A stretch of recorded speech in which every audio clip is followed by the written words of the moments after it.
Comment améliorer la situation financière de ta société en un claquement de doigts? L'astuce que je vais te donner là vaut tout simplement de l'or. Écoute bien. Tu veux faire des appels d'offres, recourir au crédit ou bien reconstituer tes capitaux propres?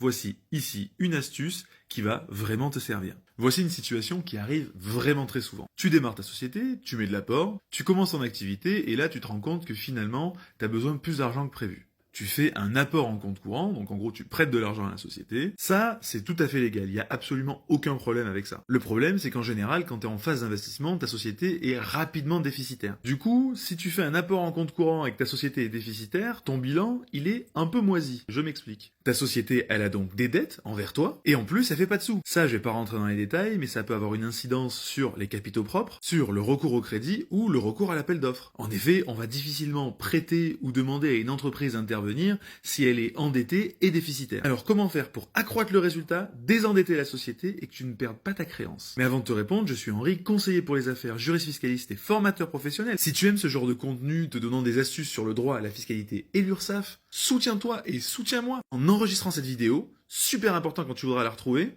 et en t'abonnant. Si tu te demandes ce que je peux faire pour toi, je peux te conseiller sur la stratégie à aborder pour que ta société aille mieux, ou tout simplement te former au droit, à la fiscalité et à la finance. N'hésite pas à m'envoyer un message en privé. Revenons à nos moutons, quelle est cette astuce? Attention, écoute bien mon raisonnement, tu vas améliorer la situation de ta société en 2 étapes. Tu vas consentir à un abandon de créance au profit de ta société. Quels sont les effets? Pour toi, c'est une perte. Tu as donc perdu cette créance. Pour la société, c'est un gain.